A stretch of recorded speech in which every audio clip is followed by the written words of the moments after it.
leans into the nasality piece, you'll get where like Prince does that too. And I'm not saying he's ripping Prince off at all. I am. I'll say it, and he'll probably say it too. Yeah, it's definitely inspired. My brain. Okay. Can't unhear it. This is a show about the 500 albums that Rolling Stone says are the best, and we're gonna talk about them ad nauseum. This is a show about the 500 albums that Rolling Stone says are the best, and we're gonna talk about them ad nauseum. This is a show about the 500 albums that Rolling Stone says are the best, and we're gonna talk about them ad nauseum. This is a show about the 500 albums that Rolling Stone says are the best, and we're gonna talk about them ad nauseum. Welcome to the Backwards Beats podcast. I'm Carl Carter Fansteel. I'm Dan Woodard. I've been waiting for this one all week, Daniel. Have you? Yeah. All week? Absolutely. Okay. It's been a long time since we've gotten to sit down and just talk music. It's been at least minutes. At least a minute. Maybe seconds. Yeah. But regardless, welcome in. We have the pleasure this evening of sharing an album by the artist Maxwell. Mm-hmm. It is called BLACKsummer'snight. It's hard to put it together because it's all one word. BLACKsummer'snight. Right. With black all uppercase. Summers apostrophe night lowercase. And this is due to... So this was intended to be a trilogy of albums. So the first album, this album was released in 2009, Black Summer's Night. The follow-up came out in 2016 called Black Summer's Night. And I guess the next one would have been called Black Summer's Night. We're waiting on that one still. It doesn't exist yet. Yeah. But this album comes in at number 467 on Rolling Stone magazine's 500 greatest albums of all time. It's a lot of albums. It's a lot of albums. We've made a ding in it, though, so... Yeah. Luckily, this album will not make a huge dent in our listening. It is only 9 songs short. Weighs in under 40 minutes, 37 minutes and 20 seconds. Which is interesting because this album took a couple years to make. 8 or 9 years? 8 or 9 years from his previous album to come out, but I think the recording and songwriting started in like 2006 or 7. Oh, wow. They really took their time. Yeah. For 9 songs. Right. Love that. Yeah, he really wanted to put craft into it. He actually believes in albums. Oh, he was on I listened to a great entire like hour-long interview with him on NPR. Mm-hmm. That's why I know that. Yeah, maybe last year. It was very, very good. Yeah. And yeah, he's super thoughtful songwriter, kind of person you want to talk to. Yeah. So Maxwell, previously known as Gerald Maxwell Rivera, he took on the stage name Maxwell to protect the family name, basically. And solid. Yep. Born May 23rd, 1973 in Brooklyn, of Puerto Rican and Haitian descent. And his father died in a plane crash when he was 3 years old. Oh, no. Yeah. So he doesn't remember it. But he did sing in the Baptist church choir when he was a child and began songwriting around the age of 17 after getting a Casio keyboard. Oh, man. What a great way to start writing. I know. You just sit there. Like I actually had one of those and didn't know how to play piano at all, but it didn't take long before melodies would happen. What happened to my Casio keyboards? Plural. Mm-hmm. I had 2. Yeah. I had one of these OG. It looked like a Subway footlong sub, the white one. Yep. You know, and there wasn't even piano keys. They were like almost like a like video game button almost, but in the keyboard. Okay. It added a little 16 different drum sounds you could make. Right? Ran off. Yeah, about the size of a melodica. Yeah, exactly. Almost looks like one. Yep. Had one of those, and then I got like the quintessential 61 key Price Club Christmas Special Casio keyboard that everybody and their mom had, and that came preloaded with like 200 songs, like Latin 1. Yes, and Bossa Nova too. That's the one. Yep. Oh, that one had a feature on it where if you hit the button, it essentially would flat or sharp everything into the diatonic scale. Yep. And so no matter what you hit, it sounded good for improv. Yes, it's nice. It's cool, but like that actually teaches you very little. Correct. You're like, because you're just hitting accidentals all day and nothing's gonna register wrong. Nothing's out. Yeah. But that's kind of like if you're going to teach somebody the guitar, right? Are you going to start on day one teaching the pentatonic scale or anything like that? Or are you going to teach them how to play satisfaction on one string?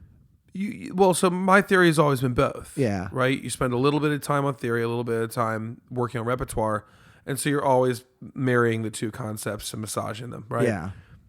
With that said, yeah, it's boring as hell not to play a song. Yes. Especially one you want to play. Yeah. No one ever got laid playing hot cross buns.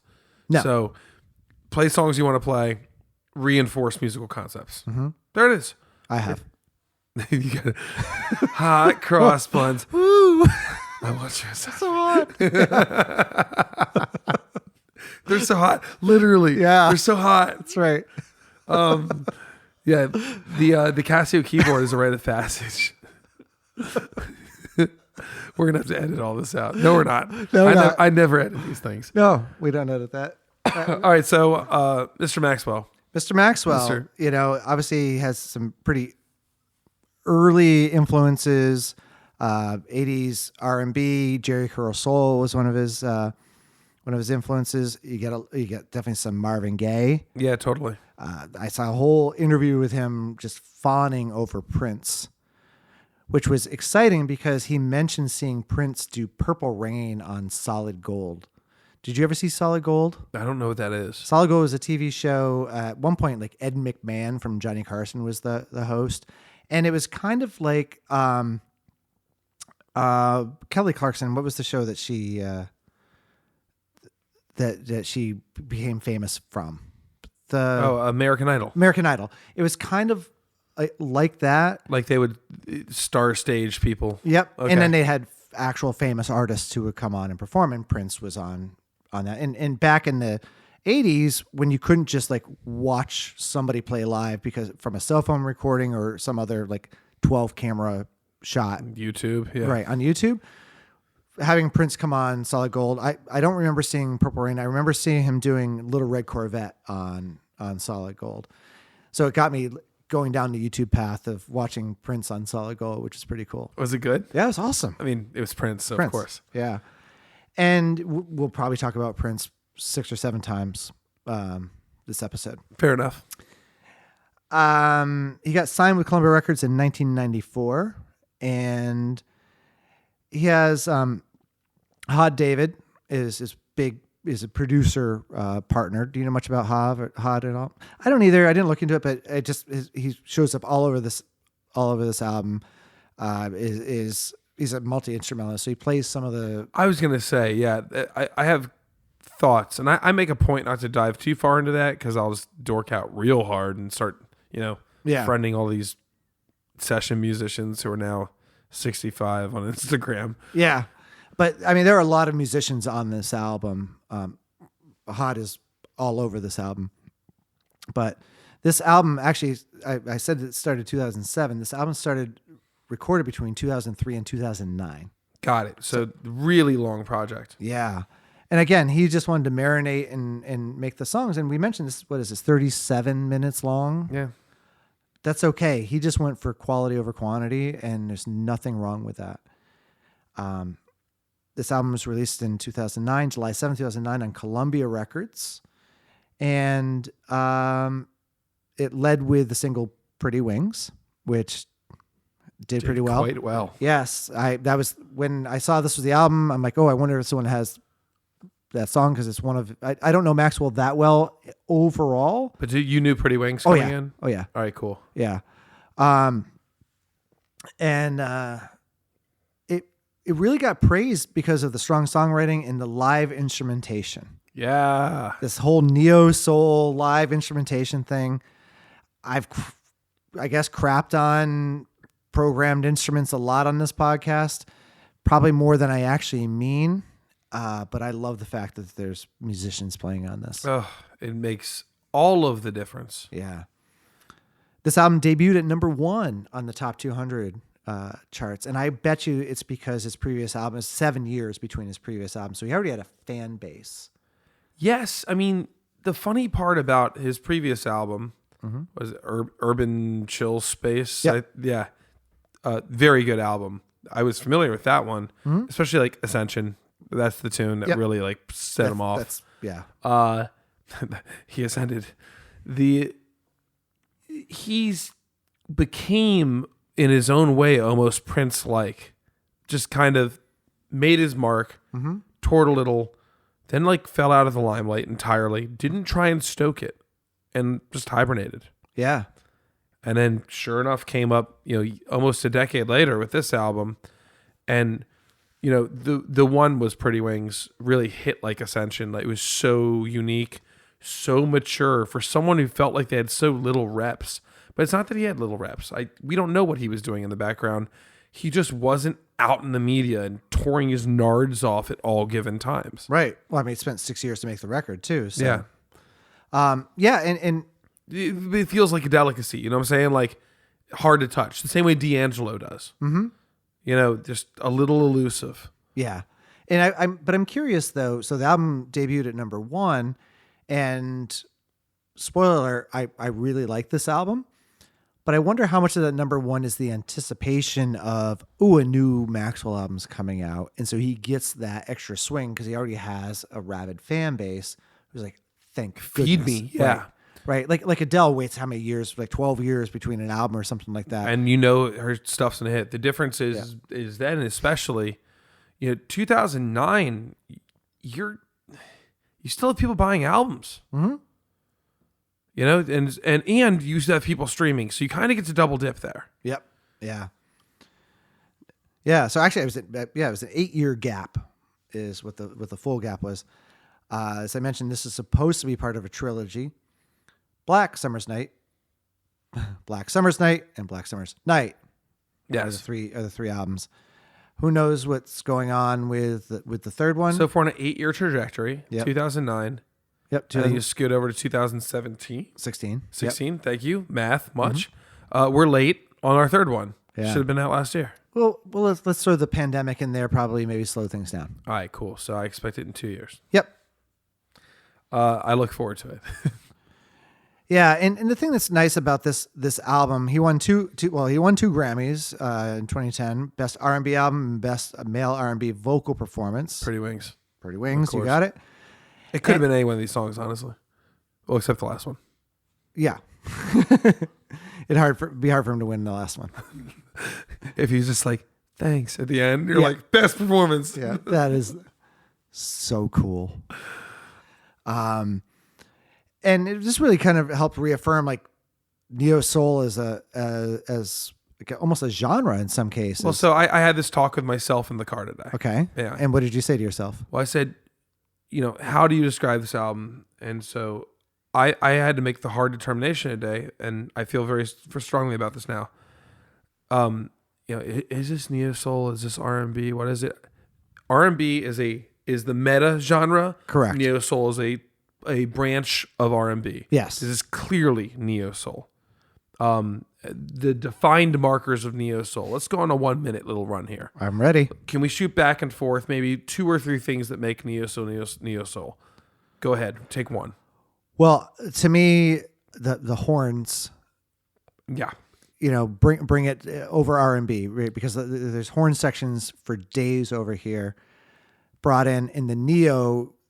Basically, it's the modern production that's going over what you expect out of the Soul Train days. Yeah, those horns are very cool, fun, stab, dynamic arrangements. I think that's absolutely a signature of neo soul. Yeah.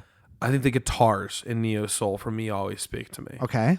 There's a very distinct kind of neo soul guitar pattern. Yeah. Minor 7, major 7, minor 9, major 9. Cool color chords. And these kind of glissandos, short slides over double stops. Yeah, versus like R&B where you're going to get more major 7s and more gospel type chords. Yes, sometimes on that. But also like R&B, generally the guitar might not be a thing. Correct. Neo soul guitar is almost always a player. Yeah. It's almost always like a neck pickup, smooth sounding. They call it neo soul guitar. Yeah. And this album's rife with it. Even the acoustic song is playing in a neo soul type of style. Yeah. Kind of they're broken up. It's claw hammer style of playing a lot of the time. So you could either be hybrid picking and using finger picking or just finger picking. Isaiah Sharkey is a perfect example of a guy who can play the style quite well. Yeah. And you end up with these cool riffs or licks where you'll like pick into a thing. Like maybe it's like 2 strings arpeggiated into a chord. Yeah. Yeah. So that's something that's very neo soul to me. I would agree. I think neo soul. I'll take another one, and then maybe Okay. you take one more. I think neo soul incorporates the use of an organ, but not like gospel. It's taken from gospel. Let's not. Yeah. joke. There's a Hammond on this throughout this. But there's many organs throughout Yes. this, right? Neo soul likes to use organ as a pedal tone or sustained tone behind everything. The same way a preacher would inside of a gospel service. Yeah. We're not using it in modern and popular music. Right. Yeah. Yeah. So going down that path, it's not really organ in R&B per se. Yeah, sometimes, but here it's almost essential. Yeah. Yeah. I would agree. Yeah, isn't it fun? That was fun. Neo soul. Neo. Anyway, what else about this album? Well, I don't have much else. There are a couple of notable contributors. Do you have anything else on the album? No. Please tell me your Notable front end's yours, contributors. baby. So, are you familiar with Nicola Formichetti? No. So, Nicola is the stylist, and Nicholas Clam, also stylist. And from the liner notes, Curtis Smith is the hairstylist on this album. No crap. Why that's in the liner notes, I have no idea. But That's fantastic. yes. I'll never forget on Lenny Kravitz's album, I think it was called 5. Yep. They credited green Heineken bottles as an instrument. Yep. So the reason I'm making fun On of it My is, Morning Jacket accredited reverb. right. So that's pretty good. So pull up the album cover for this. Happily. Here's So there's the album cover. So it is a dark, heavily silhouetted photograph of Maxwell. Is it a leather jacket? It's hard to say. It's hard to say if it's a leather jacket or a sports jacket. So the fact that he had a stylist that gets credited and his hair may be well cut. He looks clean AF. He looks edged up. Here's the thing about Maxwell is every time you see a picture of him, he can tell he takes that very seriously. Yes. He's good looking and he knows it. Yes. He's not overly good looking though. He's like The Weeknd.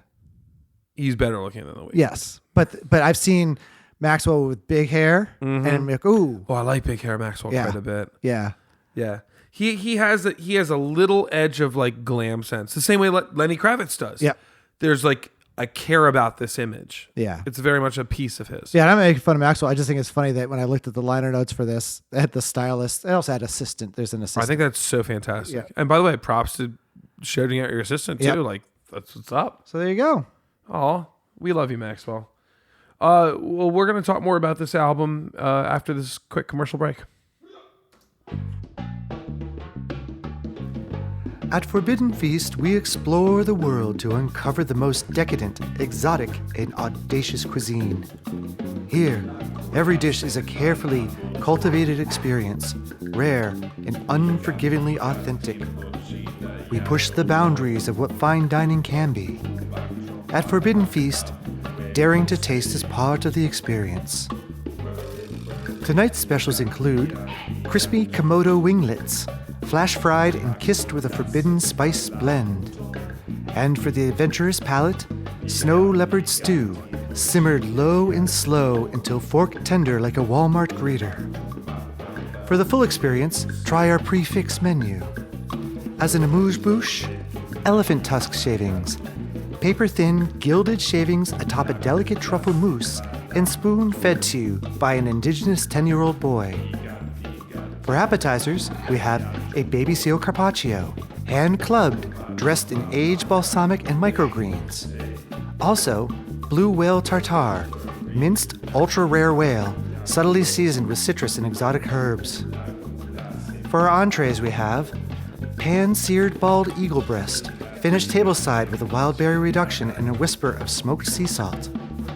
And orange lobster, the 1 in 30 million lobster, flambéed with Pappy Van Winkle 15. And lastly, we have polar bear tongue, slow braised, glazed with honey and salt from the evaporated tears of the Inuit.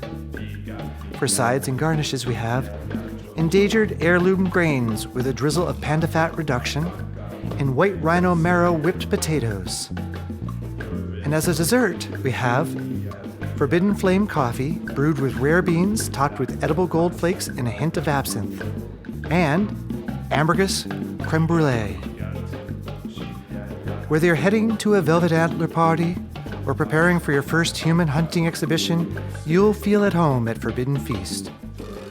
Forbidden Feast, where appetite meets ethical ambivalence and group coitus.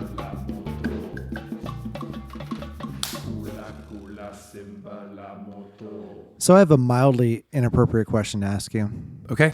You ever leave the house and you've lathered and you've rinsed, but you don't know if you repeated? Oh, as a bald man? That's why it's Rarely. inappropriate. If I've left the house and I've lathered and rinsed, that meant I showered. Yeah. I mean, that's since we had the kid, that's impressive. I'm finally at the age though where I can, if I really feel like, okay, I need like a shower midday, I can be like, hey, and I put like his little airplane stool right outside the bathroom, Right. where I can leave the door open, see him in the mirror, Right. and I give him my iPhone. And he doesn't need your trouser snake, so. Precisely. Yeah. And so it's a respectable way of keeping a distance. Where I always have an eye on him. That's good. I had to come up with that whole, system. It's great though to catch like a shower on a Tuesday afternoon now. Yeah. Oh, got my rights back. All right. Good for you. So let's get into this quite short album. Song number 1, Bad Habits. And if you are on Spotify with us, you'll notice it's called Bad Habits Uncut.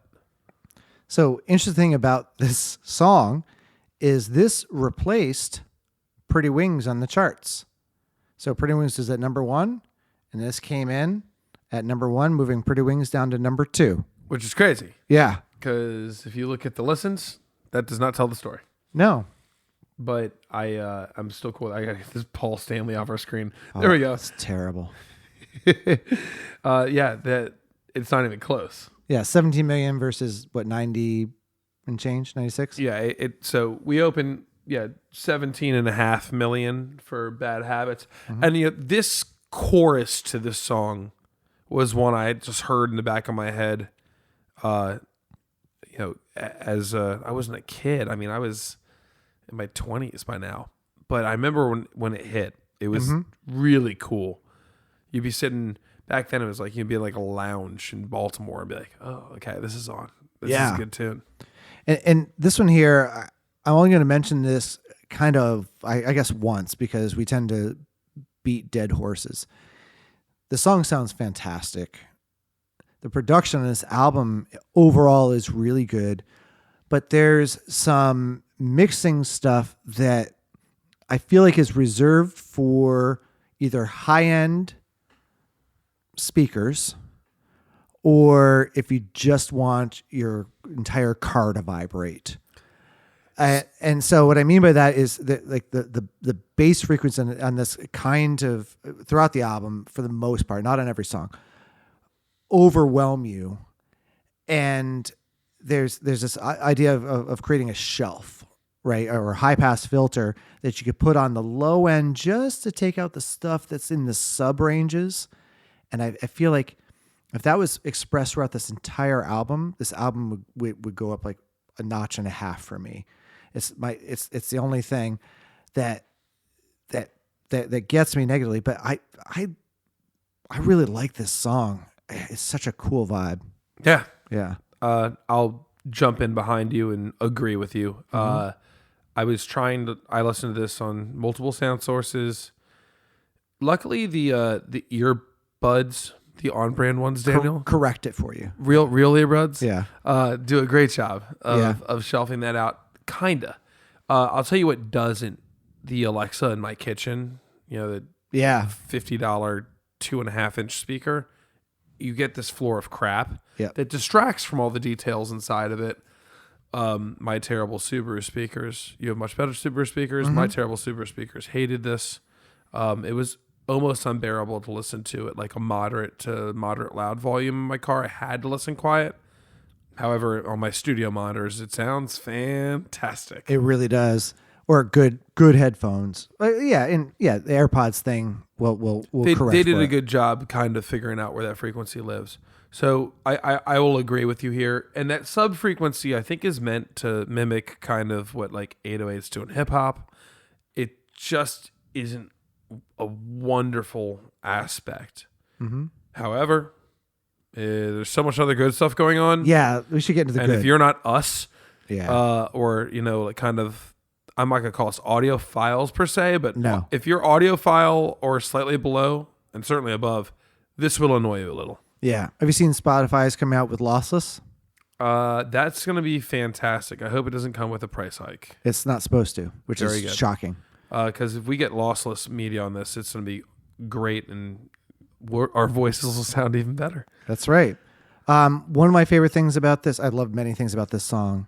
The song is in melodic minor.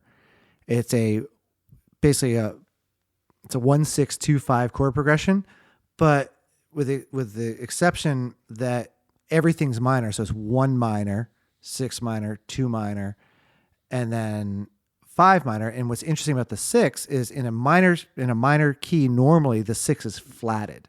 In this case, the 6 is not flatted, that's why it's melodic minor. And that's really gives it Tension. yeah, Yeah. an interesting tension. Yeah, I think this is such a smooth way to open an album. In the first 5 seconds of hearing this, again, and I don't know that I've ever. I mean, I certainly can tell you, I've never sat down and listened to this song with intention. I don't think I've ever put it on. Has it fallen into some playlists on Spotify? Have I heard it at places? Was I familiar? If you ask me who sings this, I could tell you the artist. I couldn't tell you the name of the song. That's where I was with it. yep. I knew the song. Man, I was like, oh, I like everything about this. Horn arrangement, fantastic. You open up and you immediately hear all this live sound source, great use of space, and then a singer who can absolutely surf over this and make it look effortless. Yeah. And it's funny because if you hear this song, you might not know it's called Bad Habits. You probably think Will You Forgive Me is the name of the song. Something like that. Yeah. The background singers crushing it. I'm sure half of them are him too. Yeah. But there's I didn't write it down, but there's a female voice in there as well. Totally Yeah, is. Yeah. And he seems like the kind of person who would share the stage quite a bit. So if you look at the liner notes, I wouldn't be surprised to see multiple singers, multiple writers involved in this process. There's this killer space that's given to him. It's like they've always carved out his lane. Unlike last episode where we talked about Mick Jagger being buried in his own album. That's right. Yeah. You do not ever have that problem here. You never have a problem finding Maxwell. Yeah. But what's interesting about that, I agree with you completely, but there's other things in the mix that get buried. Like the mid frequencies in this album, it's like they don't know what to do with it. They're like, well, we'll put Maxwell here. But sometimes there's other instruments like guitars, as you mentioned before, that sometimes do get a little buried in some of the saturation of the other frequencies. Well, I mean, I'll tell you why there's saturation of frequencies. Every single song, every single one has a minimum of 1 organ up to 3. And these organs, there's almost always one that's just holding a drone pitch, right? There's one, for those who are not familiar how the organ instrument tends to work out there, depending on which organ you have. It's an airwave. It's just a stream of air. The same way, imagine blowing out and you're letting it through a pipe. And so what's happening all of the time on this album is this organ player holding 1 or more notes and just sustaining them, creating this drone over a note. Yeah. And So you will find, I think, what you were saying, some interference in the mid-range from time to time. To me, I'm okay with it. I think everything has its home here. Yeah, it doesn't really bother me, but I do have one question for you. What's one thing that's better than roses on a piano? Roses and champagne on a piano? Tulips on an organ. Now we got to hit the button on the podcast, don't we? No, not at all. No. I'm talking about flowers. What are you talking about? Me too. Okay. Hashtag. So the cool part, a moment in this song that really strikes me, this is not a short song. This song's almost 6 minutes long. And he has some volume type of, when I say volume, like he's writing in volumes or movements in this album often. Songs will just change. Yeah. In this case, there's this additive. The second verse, I guess is what you call it, hits. Yeah. This bass line comes in, and it's so good. Yeah. And I think it's like a sub-bass frequency thing that jumps to an octave. It's a whole new texture in the song that you haven't heard yet, and it wakes it right up. And it's doubling the real bass that's on it. Precisely. Yeah. And so, though you get a lot of analog instrument, a lot of live band sounding stuff here, with really good use of synthetic instrument, synthesizers. There's definitely some like triggers or pads going on the drums, like these hand claps, on and off throughout the album. And I think the blend is so nice because it reminds you of like little bits of hip hop elements. Yeah. Without ever committing. Yeah. And we should probably talk about Chris Daddy Dave, the drummer on this album. I mean, Chris Dave's legendary in the Yes. drummer community. For sure. He's played obviously on Maxwell. He's played on Adele. He's played at Ed Sheeran, D'Angelo, Justin Bieber, Anderson .Paak. Like he's played with a lot of people. Yeah. And when Anderson .Paak, quite a very good drummer, calls in Chris Dave to drum his album, you know stuff's up. The drumming on this album is top notch. Yeah, it's so wonderful. It reminds me a lot of times, especially the fidelity of the drums. It's like they're embracing, more rough style sound. Yeah. And so you kind of get like that Questlove thing going on at times. You kind of get like old dirty Stanton Moore at times. Yeah, it's a very flat drum tone, but pitched low. Yeah. And probably muted, like heavily muted, like down to like handkerchief on the physical drum head. Yeah, he's been regarded as top 10 drummers for some time. Yeah. And he put a lot of cool styles and swingy, swagged out Jay Dilla style drumming techniques into the atmosphere.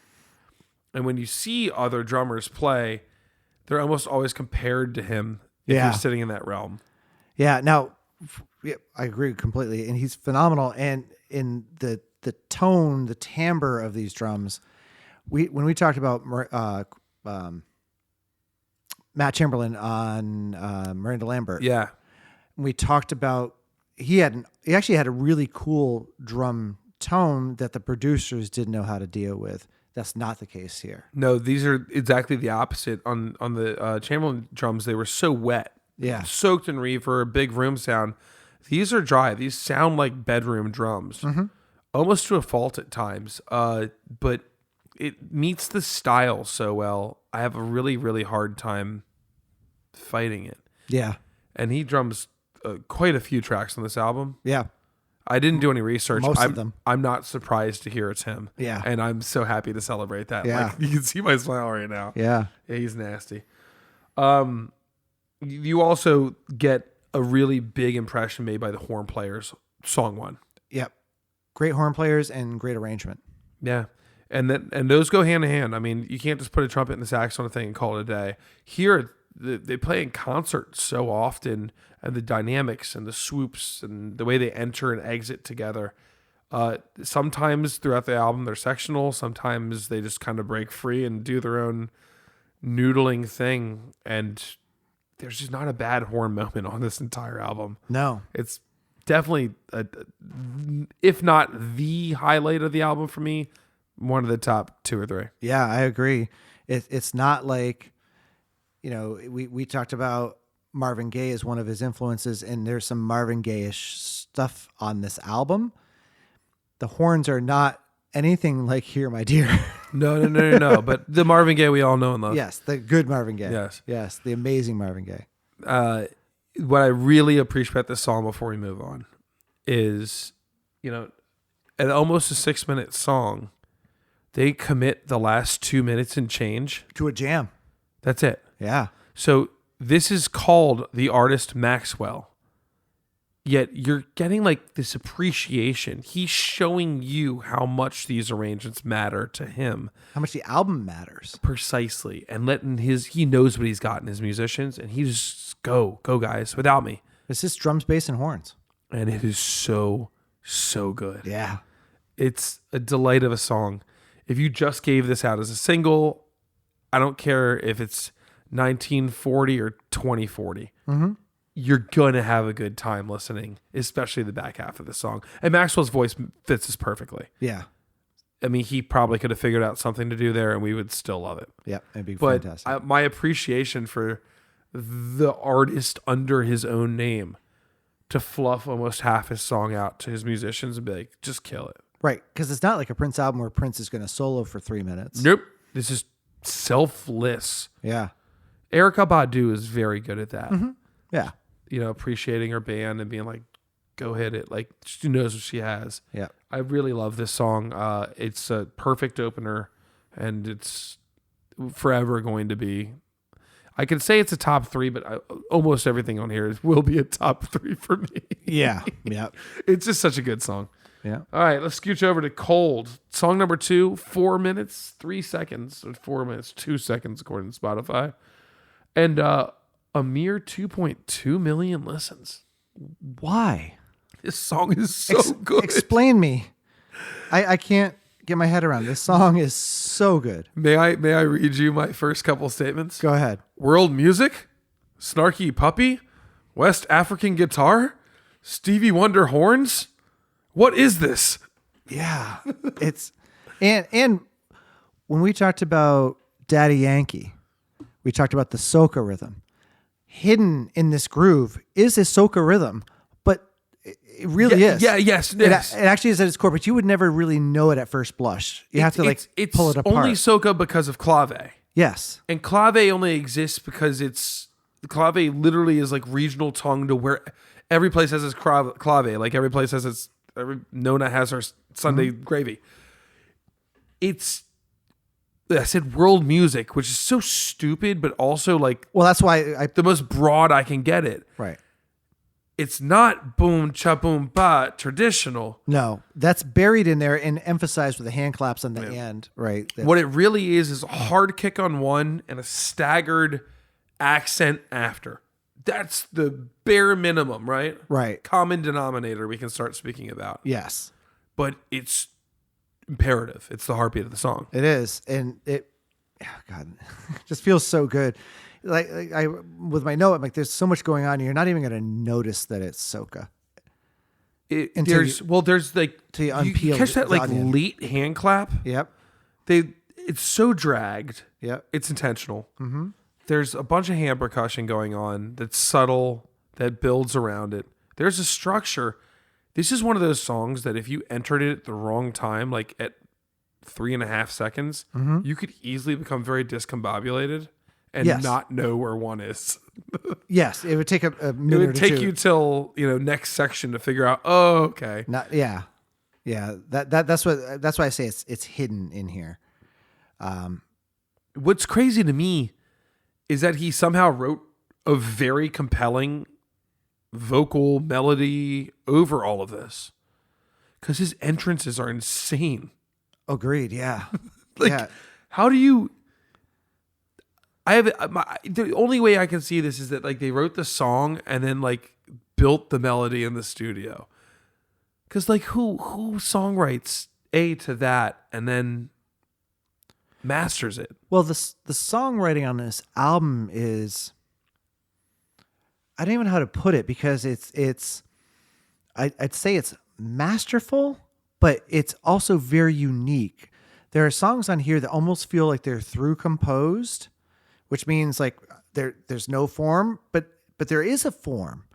he's just adapting over it. And I think it's just, he spent time marinating on these songs over years. And so the song forms sometimes are hidden. They're there. There's a verse chorus for sure. Totally. Right? But he's played with it so much. He's given so much respect and trust to his band. Yes. So it's not like, here's my verse, I'm going to sing my verse. Here's my chorus. That exists.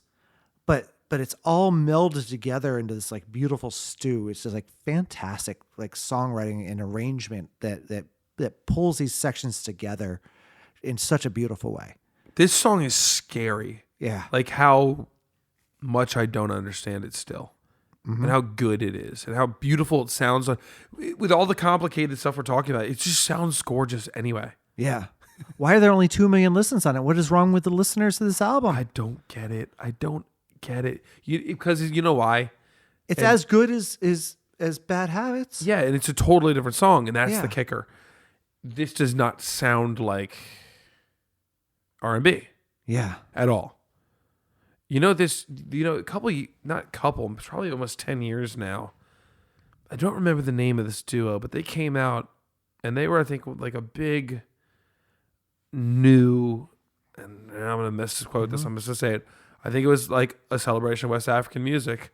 They were the dudes that did, Am I Wrong? Yeah. Thinking to summer, yeah. Yeah. It'll kill me because So it's I knew not the their name. Proclaimers. I've listened to the rest of their album. Yep.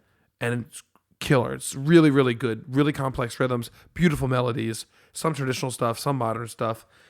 What Cold does is it kind of flirts with all of it. It doesn't have an identity though. No. And here's why I think it is. The reason I pulled up Hear My Dear was not to make fun of the Hear My Dear album. Which is easy to do. But there's lyrical content in this that is reminiscent, not of the song, in the whole album, that is reminiscent of that, where it's like, I'm just going to say this sentence or sing this sentence, and I'm not going to worry about the meter of the song. It all fits in melodically. Like, unlike what happens on Hear My Dear, it doesn't sound like the ramblings of a madman. It's all very cogent. But the first line is, I feel like I'm being cruel, baby. I had to go and think that I could be more best. That's a weird sentence. I love being more best. More best. And then it shrinks back down, left alone with you next. So best and next are rhyming. We're there, but it's a much shorter phrase. It develops nonetheless. And so less being like maybe a slant rhyme that goes into that. So there's a lot of creativity that's going on there, but that whole long sentence that's in the middle of it, I'm doing that thing. I love it. Yeah. It's freedom and mastery all kind of in a bag. It's a brilliant listen. Yeah. Anything else in this one? No. Check this one out. I mean, you're 2 for 2 on the opening push, and it only gets better. Yeah, it does. As we roll into song number 3, Pretty Wings, which spikes way up to 93 million listens, and for great reasons. Yeah, it's got the Purdy shuffle. It does. It's like Purdy shuffle minus like 2 big accents, so it's a little more subtle. Well, I agree, because it starts off just as a halftime shuffle, but by like a third, maybe 2/3 of the way through, the triplets start coming in. Notes really hit, the ghost, the hi-hat, yeah. Yeah, you gotta, yeah. This song will forever be gorgeous. That the weird, toony, chimey bells at the beginning. You're like, your ear catches and you're like, oh, I know what we're doing. Yeah. Yeah. I mean, this is at the end, this is like a very just bittersweet love song, where I feel like it's like trying to let go of someone that you don't want to let go of. Yeah. And go ahead and fly your pretty wings. I mean, it's a pretty song. I knew this song coming into the album. Me too. Yeah. I think most people who've listened to any music in this genre would have heard this song. But. Yeah. I mean, this is a staple, but it's so patient. Yeah. The music production behind it's incredibly thoughtful. His vocal performance. He uses like every technique and trick in the book. So I would say this is the song where the Prince influence first makes its true appearance. Yes. Because when he goes from his like high falsetto to his low chest voice, it almost the exact same timbre as Prince.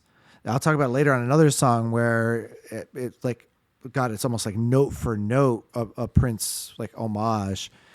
And he has so many tools in his tool belt for singing, but every once in a while there's like 3 tools that are like Prince. It's that falsetto to chest voice, and then when he starts getting raspy, it's like the Prince rasp. Because Maxwell he's actually more a delicate voice. Yeah. So like the beefiest he gets, he still isn't, really like leaving streaks, but he has incredible mobility and probably a 2.5 octave range. Yeah. Like he can really sing. Right. And his dynamics are really good. He finishes his notes off in different ways. Mm-hmm. And I agree. He kind of floats. I mean, I love Prince, always will. Mm-hmm. But like Maxwell's, if you're looking to look at the classically, who the person Julia would say the better singer is, it's probably going to be Maxwell in the sense that he's so, his intonation is perfect.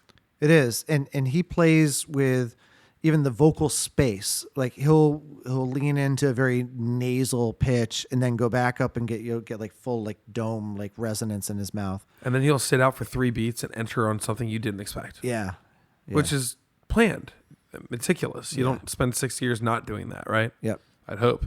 Yeah. This song has such a cool feature in it, which is it has like this whole false ending in the middle of it. Yeah. And then restarts the whole song over. Almost. Yeah. I don't know how to describe that. Yeah. But I guess that's what and it it's is. not like they're trying to pull the wool over your eyes. Not like they fizzled it out and then re-entered. They they finished a chapter and then opened the next chapter right in your face. Yeah. But over the same chords. But it feels prolific for some reason. I can't put my finger on why. Yeah, I mean it's a gimmick that's usually saved for the very end of a song, not like 2/3 the way through. No, or whatever. No, I mean time wise, it might be 55% of the way into the song. Yeah, you almost get the whole song again. And I'll tell you, I really don't like, generally speaking, in songs where people just repeat lines like an ostinato over like a phrase or a word. Yep. They do it in this one, and it really works for some reason. Well, because it's almost... Well, go ahead. Give me no, more. That's it. Okay. Because... are you talking about the way the... Yeah, but it's almost sung in a round. Well, it feels rondo-esque. Yeah. The gimmick I was thinking of is... I couldn't remember the name of the song off the top of my head, but the Soul Alive song, Flurries. Oh, it's a great song. Right? So when the song ends, then it goes... Da, da, da, da, and then... What's the... It actually goes... The song that... Yeah. Yeah. It's a cover that they go into, right? The outro in Flurries. But anyway, a whole other song starts. Yes. Basically. And it's awesome. Listen to Flurries. Yeah. Yeah. So listen to Flurries by Soul Alive on the album Steady Groovin'. Oh, glad you got that in the notes. I'm so happy. Listen to anything by Soul Alive. Yeah, please. They're great. There's a horn line at the end of the chorus too, which is it's so good. Yeah. I could listen to this song every day for the rest of my life and be totally happy. I could listen to this song in almost any circumstance and find a way to make it fit. Yeah. It's a banger. Beyond.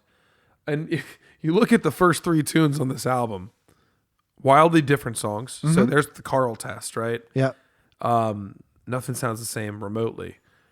And that makes for a hell of an EP, huh? It does. Except we get to song 4. Which is? The best song on this freaking album, in my opinion. Yeah, it's up there for me as well. Help somebody. Oh my God. So 4-minute song and wildly underserved on listens, 2.1 million. Where are these people? I don't know. And I can't even, I don't even have a lot of notes other than this song fucking slaps. Is like I wrote it 3 times. Yeah, it's really good. It's really good because, one of the reasons it's really good, I just don't know any songs that sound like it at all. Yeah, it has like this driving bass line, which doesn't fit the genre. Yeah, so it reminds me of, and I think I may have talked about this on SZA's album. It reminds me of this artist, Chaos, K-O-S, Kevin Chaos out of Canada. And he had this really great way of kind of adapting a lot of music. Here you get this rock song at heart. Yeah. It's also a gospel song and a blues song and a prayer or a meditation. It has so many aspects to it. Well, this isn't a sexy song or a lovey song in any way. This is just like literally help somebody. Yeah, no, You know? But it's got some crunch and some groove. You got some guitars that are like just flirting with actually turning the distortion pedals on. You got a pulse that clicks ahead. He's singing with a little more oomph. It reminds me of years ago, The Roots and John Legend hooked up and did an album. Do you remember that by any chance? Yeah. Hard Times is a song that was on it that was really good. It was a ton of old soul covers. Yeah.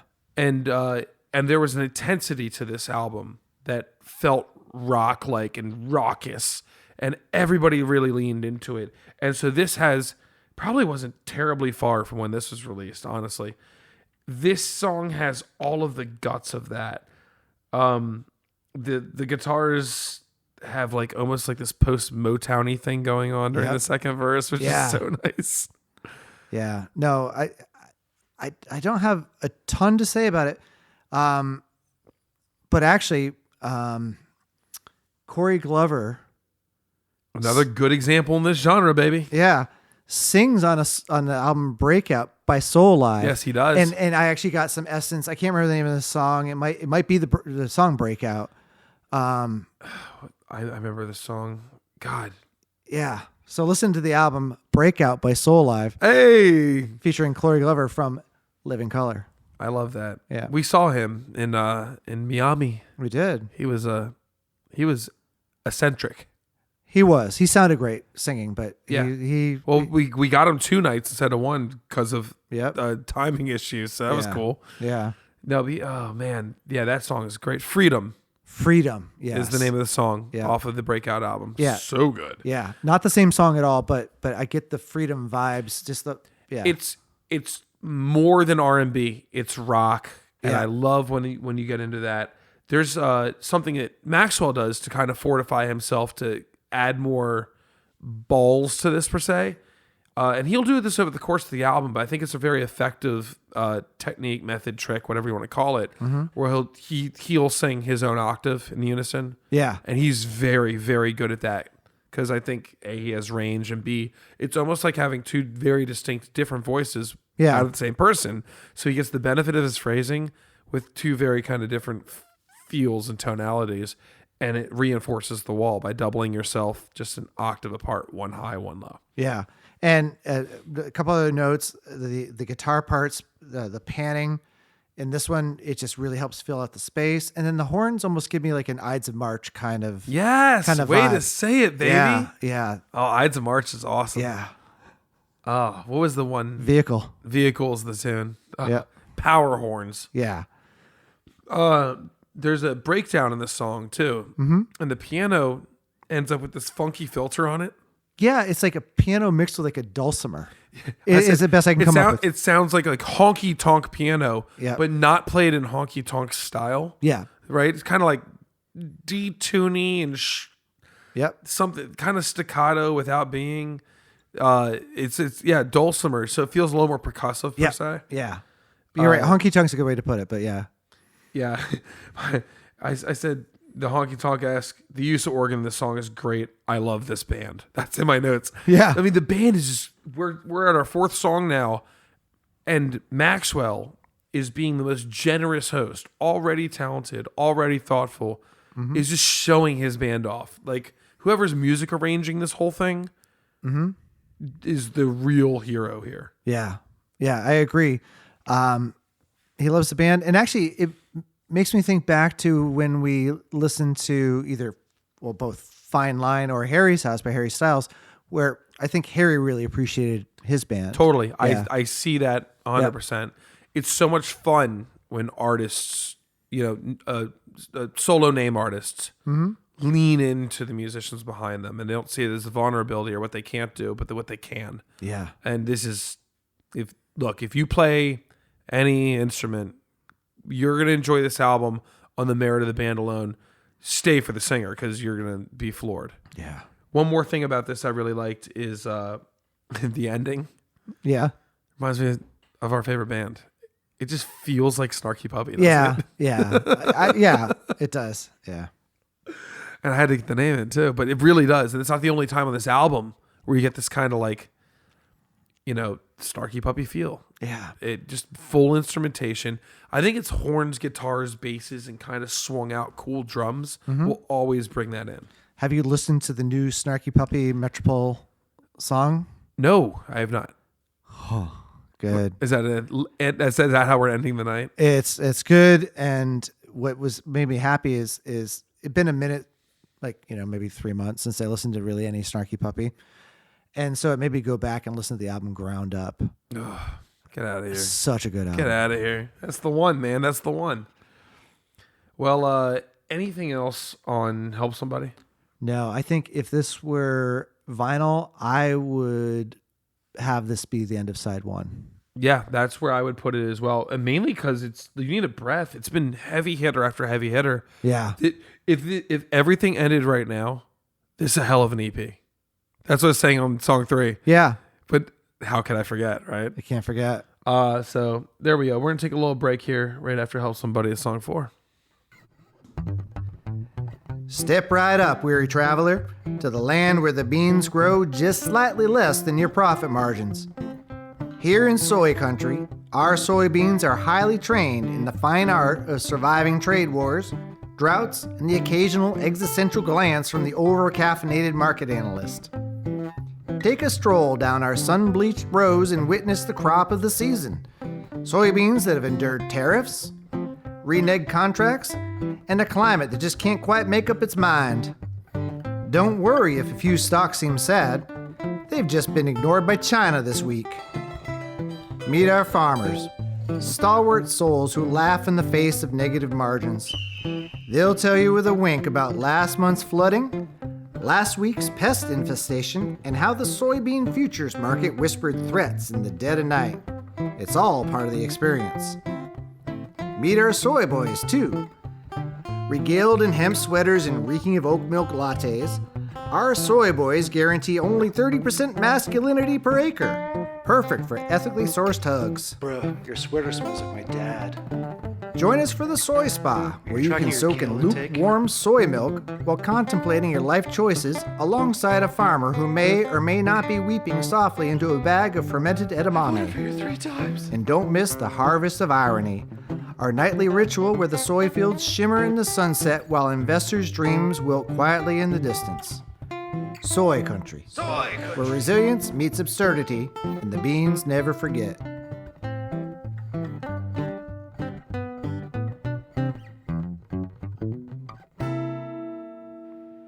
High five, bruh.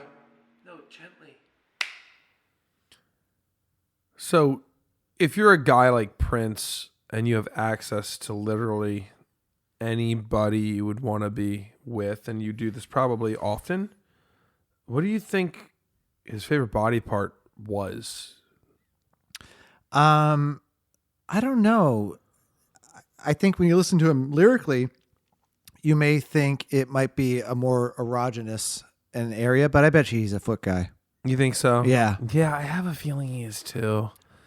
Because I think he was a foot guy before foot things were cool. Yeah. You know? Yeah. Before Like he made foot things cool. Yeah. Well, I think didn't Sam Jackson and John Travolta with the whole foot massage conversation in Pulp Fiction? Perhaps. Yeah. But they were deep in by then. Yeah. That's all the same cabal in my mind. Yeah. All right. We'll go for the foot thing then. All right. All right. Second half, as we've designated, of this album. Song number 5, Stop the World. Just under 4 minutes. And once I click this button, I will see that it pulls in. Okay, it's doing okay. 5.7 million listens. Yeah. Which is crazy. It's a good song, but Our other ones only had 2-ish. Yeah, to me, not as good as Help Somebody, but I mean, this is a slow jam. It is, and I will go out on somewhat of a limb and say digestible. If you're like in the R&B category, that's what you're looking for. Mm-hmm. Slow jams had their big ass moment. Yep. Get harder to find after the late 90s. Yeah. So if you're in 2009 looking for one, Maxwell's your guy. Did you ever see on the Jimmy Fallon show, he had Barack Obama slow jam in the news. Yeah. Absolutely. That was the best. Slow jam in the news was a whole segment for a few. Yep. When your backing band is The Roots, Yeah. you can really crush that. Yeah. My favorite was listening to like Black Thought's commentary. So oh, man. So good. What a fantastic band. Speaking of fantastic bands, The band behind this is fantastic. this is such a nice showcase of your singer again. This almost like grounds you after Help Somebody and brings you back into something that's very easy to listen to. And it comes in with this like fluttery guitar lick, descending, just like trills, basically. Yep. That kind of land you into the place. You know, I mean, let's not be. You don't have to be crude about this. Stopping the world is taking a minute to enjoy your partner. Sexual intercourse. Yes. That's how it goes. Yes. I think this is a song about that. we're very sure. This is a song about coitus. Indeed. Yeah. And so, and coitus. And so slow jam. Yep. Appropriate. Yep. There's some really nice kind of easy box checking bingo card musical tropes going on here that you catch in a lot of more modern R&B. The guitar playing all over this is so neo soul it hurts. Well, the acoustic guitar breakdown in this is Don't even start with me. That's my favorite part. so good. You got those one drops on the drums we haven't talked about at all in this album, but that's where the drummer likes to run past. If you're counting in 4, right? 1, 2, 3, 4, you'd hit your cymbal on the next one. Yep. Not in this case, kiddo. Count through 1, hit it on 2. Yeah. And it extends the phrase, makes it feel very fun. You get a lot of drum fills that will extend over their phrases here, which is poster, child, kind of neo soul R&B. And then, of course, these organ layers. Yeah. Really setting up the mood. Yeah. And even with the drum fills, there are a couple what I call falling down the stair fills, which essentially, because this song is, swung, and then he straightens out the fill, which now all of a sudden feels like what's happening. Yeah. It's fantastic. Yeah. Yeah. And the fact that you just land it every time is so satisfying. Yeah. And so you mentioned Prince earlier. This song reminds me of the song Damn You. It's a capital U. Capital U, because it's Prince. Like, I would die for you. Not Prince. I would die for you is a Prince song. Oh, it is. That's right. It's on Purple Rain. She covered it. That's right. Oh my God. Oh, we almost got into a fight. I know. No, we're good. We're good. So sorry. And where I get it is they're not the same song at all. But when I talked about the falsetto to rasp, Maxwell's coming in still a very Maxwell voice in his mid to high chest, but it's kind of you'll get when he's stop the world when he sort of leans into the nasality piece. You'll get where like Prince does that too, and I'm not saying he's ripping Prince off at all. I am. I'll say it, and he'll probably say it too. Yeah, it's definitely inspired, and that's great. Yeah, you had to take from somewhere. Is there a rain stick in this song? I don't know. I mean, I wouldn't be surprised. It's buried. There's like this transition, and then all of a sudden, there's this flourish of sound. Cascade of little high tingles. Yeah, that would make perfect. If there is, I would not bet against it. Let's put it that way. Yeah. The absolute Bellini here, though, is at 2:19. That break, and it goes to just the acoustic guitar. Yeah. I mean, we already were working with a pretty chill soundscape, but they just grab us by the ear in the nicest way. Yeah. And bring us in even closer, and they give us this acoustic guitar piece. And then there's 35 seconds later, this incredibly dramatic drum fill, Yes. Yeah. which is talk about falling down the stairs. Yeah. This one is not straight. Right. No, it fits the groove, but This one literally sounds like someone falling down the stairs who recovers yeah. and didn't spill a drop. Yeah. His laundry's still in the basket. Precisely. Total trust. Yeah. Such a fun musical set of moments. And you end up with this back half of the song where once again it's so instrumental. Mm-hmm. I'm so complimentary to the production choices, Maxwell for sharing the stage with his musicians. It's really encouraging. And some fantastic background harmonies. Oh my God. The harmonies on this album across the board nothing feels forced. Yeah. Like all the obvious things I would have tried to produce into a thing, they took none of them. Mm-hmm. Yeah. They use adult or grown up chords, but it's not overbearing. It's like, I'm just going to play a bunch of minor 7 chords, or I'm going to do this. It's not super sophisticated, but it has sophistication to it. It's knowing the power you have. Yeah. It's not like Steely Dan, like let's flex it all out there.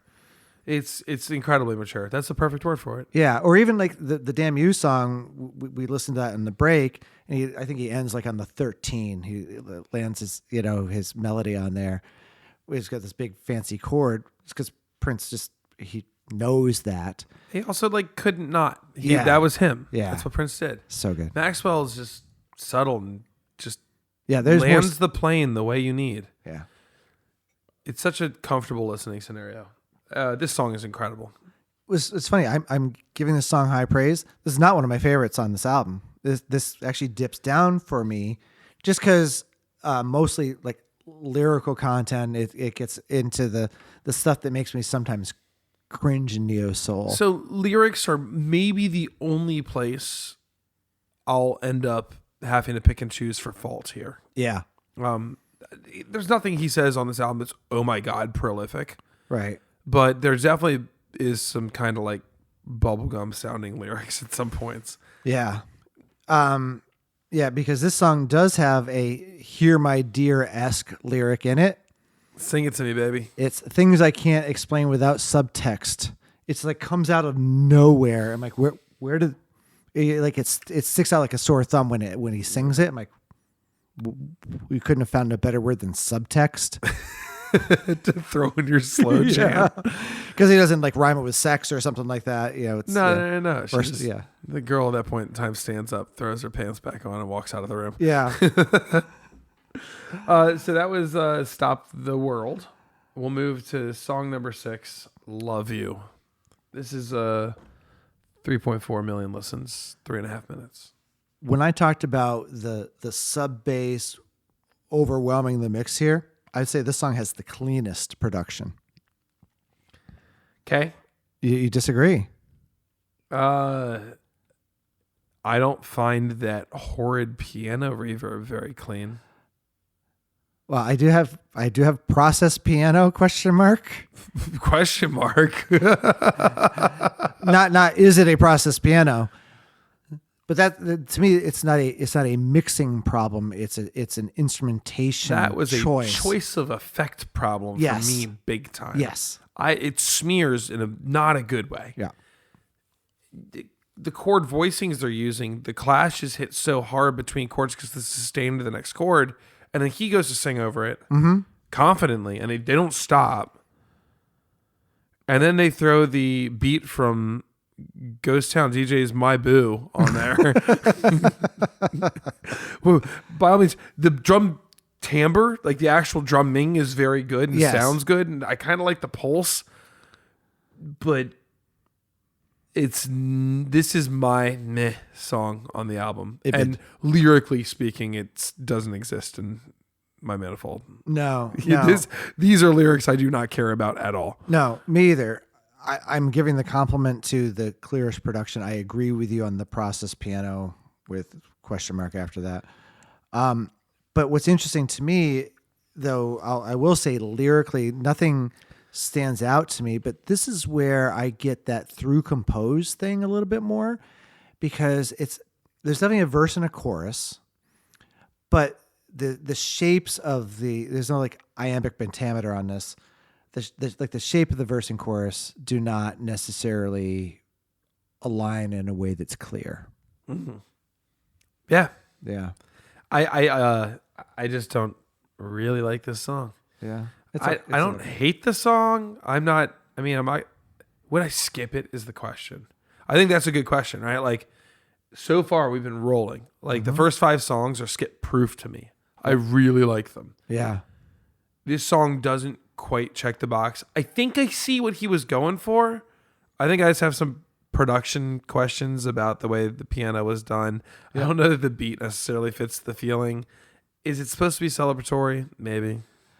Well, I think once you move on past this, the stuff gets heavier after this. So I suppose it is celebratory. Yeah. It's a bridge that gets you from Stop the World into where we go after this. Agreed.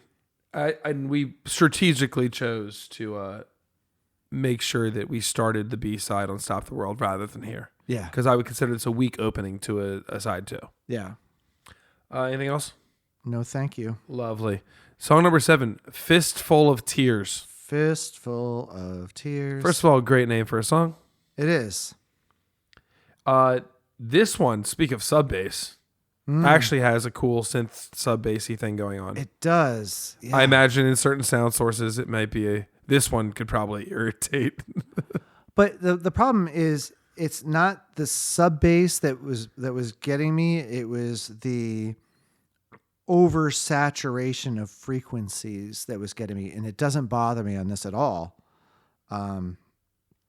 So I didn't hear it on a bad system, whereas some of the opening tracks, it was A little more muddied. Yeah. Yeah, understood. Yeah. This has a lot of musical ideas I really like in it. Yeah? Tell me more. I'm just an absolute slut for any time someone like pedals a high piano thing on the 8th note. Ging, ging, ging, ging, ging, ging, as a timekeeper. Yep. I love that effect. I think it's super cool. It's here. And that's over a 16th note groove. So you end up with that tick, tick, tick, over dun, dun, dun, dun, dun, right? Yeah. So the song has a really neat movement to it. Feels very linear. Mm-hmm. And you throw in kind of that sub bass thing. There's a very distinct piano that's not only doing the accents there, but there's a little bit of flourish. Mm-hmm. His vocal performance on here is fantastic. Yeah, it really is. I would say the back half of this album, I lose a little interest. This song here in the hook, I think that's where I have my note as well. Yeah. It's a good pulse, goes into a hook that you can really remember. And he's not showing off, but you can tell he feels really comfortable in the space he's singing in. Yeah, well, I get Marvin Gaye vibes on this one for sure. Yeah. You know, in a good way. In the confidence of like this, I am such an instrument in my own song. Yeah. And the performances are great.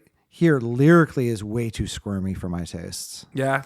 A little. I don't know what to do with my hands. Like, it's just weird. Yeah. And that is the curse of the back end here. I should have phrased that differently. But yeah, both Love You and Fistful of Tears are not my cup of tea lyrically. Yeah. Now there's a guitar solo on this song that if Prince played the guitar solo on this song, could you just imagine like over the groove and everything that's going on here? The guitar solo Prince was alive for this. We could have done it. He was alive, yeah. If we can go back in time, we could have crowdsourced this. If you could turn back time. If I could turn back. Nice. Yeah, overall, I consider this a victory and a win to recover off of Fistful of Tears. However, we're not fully back into the greatness that was the front end of this album. I agree. Anything else here? No. Cool. Now we get to move into song number 8. Yeah. Which is Playing Possum. Playing Possum. This song has just over 4 million listens and weighs in at just under 4.5 minutes. Okay. Once again, 4 million people, I love and respect you.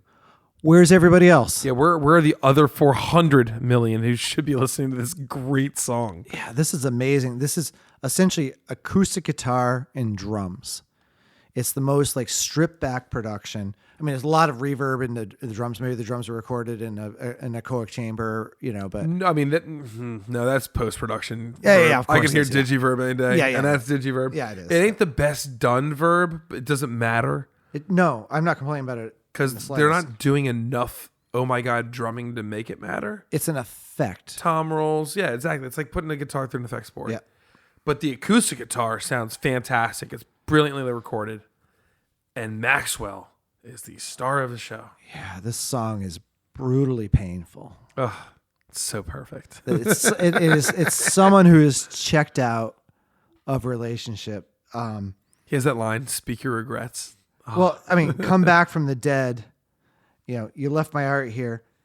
And he's like begging, like, say what you will, express disappointment, anything, but stop playing possum. Yeah. Right. Oh. Yeah. And he's like, yeah, if you only wake up from your constant possum playing, like the person is like, yeah, that's it. I got nothing. You want to fight? I've got nothing. I have no fight. Like, I'm like, how devastating to be with someone who's like that checked out. Ugh. And he does in this one, he showcases his vibrato. Yeah. For, I won't say the first time, but it's really clear here. I think it's because we don't have a ton of organs with vibrato on behind and Yeah. other layers. You really get this stripped down initial piece of Maxwell. Mm-hmm. And he does not disappoint. There's not an ounce of autotune on this thing, y'all. This is just good performance. This is what it sounds like. Yeah. And I don't know. You get not only that, these guitar trills. Mm-hmm. You have these little vocal harmonies that poke in and out. There's detail in this tune. When you're so stripped back, you can kind of find places to put these, and they're really effective. Yeah, there's little like harmonic gems that come in. And as you go through, essentially, there's like a pre-outro almost with what I say sonically at first, it's a trumpet playing, but there's like a tone that the trumpet player is using that, and this lower register almost sounds more like a flugelhorn. A little more round. Yeah. Yeah. But once he hits high, it's definitely a trumpet. And it's so good. And then you end up in the song's in E flat minor, and then you get this like descending chromatic chord thing, which is like outer space weird. And it like you don't even know what key you're in anymore, because you could be doing like flat 6 to 6 to flat 7 to 6 to flat 6. Yeah. Or so you're basically doing D flat, C, and B in your key of E flat minor. So B is the sharp 5 or flat 6, Which is, about to say, not a normal scale. not a normal thing. Or have we just now changed key to some like B major Phrygian blues or some weird thing with it, which we have because they have a major 1 and I don't know. I'm saying a bunch of numbers. Doesn't matter. It's weird and beautiful. I also reckon there's design behind this. This is not guy finger pushing different frets to see a good chord sound. Yes. Whoever is behind this has theory. Yeah. And because the accuracy with everybody moves and how he sings is reflected in not only all album, but certainly here. Yeah. This is, and if you're looking at a band where Chris Day's the drummer, Yeah. like you know that everybody else has chops, Yeah. and you better bet these horn players who've been all over this album too have theory. Yeah. Or at least jazz knowledge enough that they can coach through this as well. Oh, the trumpet feature is fantastic. Oh, it's fantastic indeed. It's one of the highlights of the entire album for me. Yeah. And yet again, it's Maxwell going, not about me. Check this out.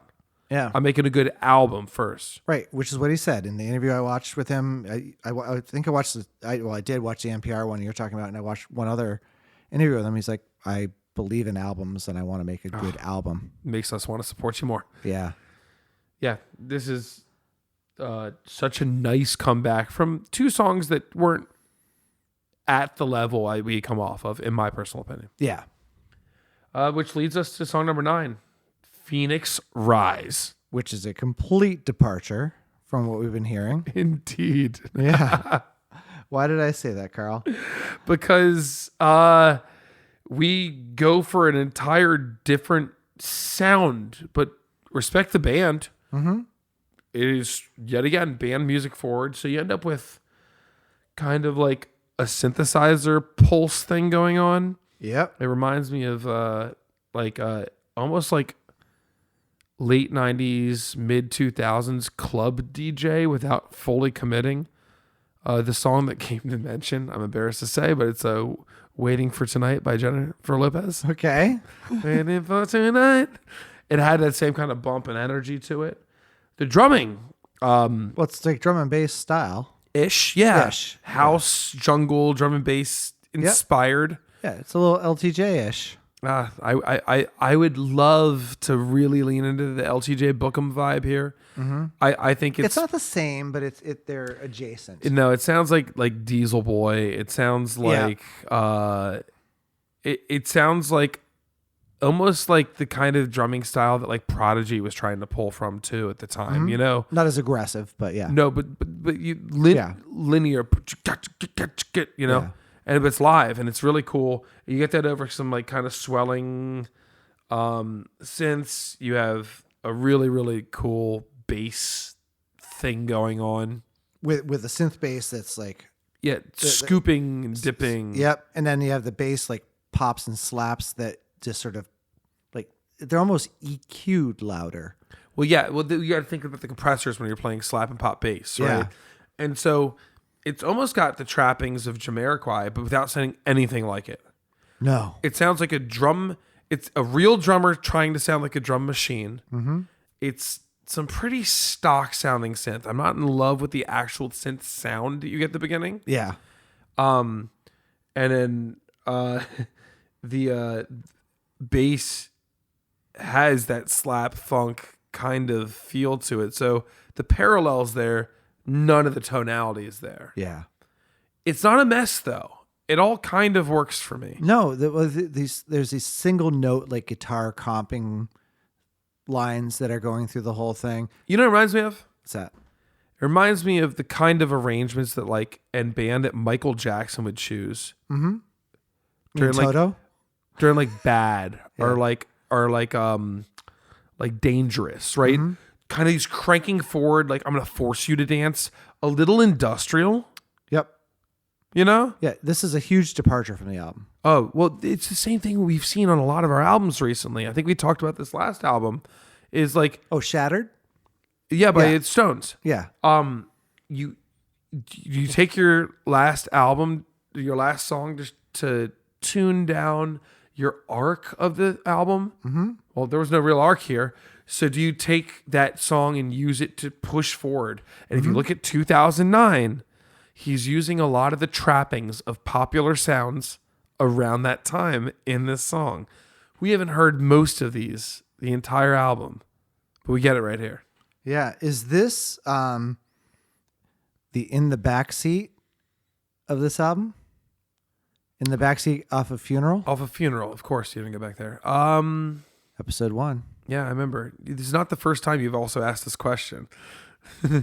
Perhaps. Right, because that song is a departure from that album. It is. I think it's a common theme. You know what? With that said, I would go yes. Yeah. So I have an idea for us. Okay. I've been thinking about this, since last week when we talked about the Rolling Stones. Is we should come up. We did in our side content. We did the best breakup songs. I thought you were going to spit take there. We did the best breakup songs of all time. Maybe we should come up with the best album finishers or the best last songs. Like maybe the top 10. What is the best last song? Oh, dude, we got to do the Mortal Kombat. Finish him. Finish him. Yeah. The best finishers. The best finishing moves. What do you think? Yeah, I think we do it. I think we'll come up with the format. Yeah. Maybe just like pick 10. Well, you and I could power rank everything because the list is still quite short. Mm-hmm. And then we'll inevitably be able to pull a top 10 based upon aggregate. Yeah. And we could also put we could designate or star 3 of them a piece. Yeah. And then make sure that those make it in. Yeah. The same way some of these albums made the top 500. Awesome. Nice production meeting. Yes, side content. We love that. One more thing on this tune. Phoenix Rise, yeah. I love the cut time. So all these elements that were kind of a little out of place, surprising, and I think executed pretty well. Once the cut time comes in, the horns come back in. Yeah. You're back in Maxwell Land, baby. You are. And they put this plane down gently and beautifully. And you feel like you just had a really good flight. Yeah, I would agree. It's really a cool ending. Even though when you walk into this, it's like, I'm not sure what I'm hearing because this is not what I've been listening to for the past... At all. Yeah. And it's not a long song. So to kind of check both those boxes over the course of sub 3 minutes is impressive. Yeah, it is. But it's a... Jarring's too tense of a word, but it's definitely, whoa, okay. Yeah. The whole way, though, it doesn't abandon the production style. The glue's still there, the same gloss, right? The same polish is on it. And there's your album. 9 songs, man. Yeah. I could get used to this. Yeah, no, that's definitely nice. So would you hit it? Yeah, 100%. Yeah, this is of albums that I have been hipped to due to this list. Mm-hmm. I feel like I've said this a few times recently. I'm really happy about that, and I think it's going to become more and more frequent. I'm so happy I listened to this. Me too. This is not a piece of vinyl I would own, but I'm going to seek it now. If I stumble over this in a store, it's getting bought. Yeah. This is super cool. It's super cool. Cheers to Maxwell for making a great album. And standing by, and I'm sure paying out the ass for some really great musicians. Yeah, well, I think, he probably had some money in the bank from his previous endeavors. Yeah, I'm sure Ascension made some money. Yeah. But to take it seriously, to develop it over the course of several years, Yeah. and walk away with this as your product, I'd be happy, man. Yeah. Nice job, Mr. Maxwell. Yeah.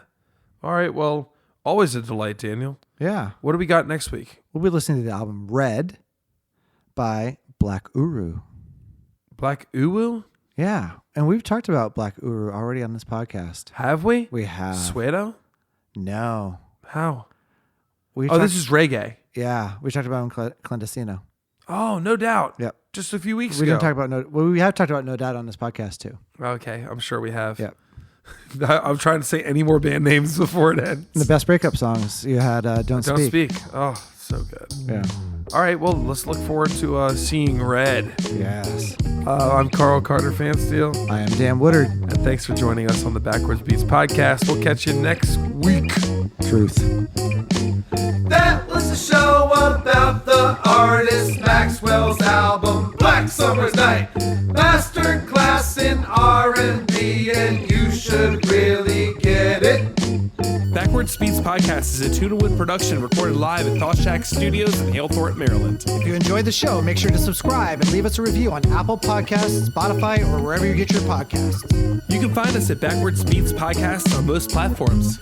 Share the love, and we'll see you next week for another deep dive into the next album on Rolling Stone Magazine's Top 500 list. Until then, salt your melons.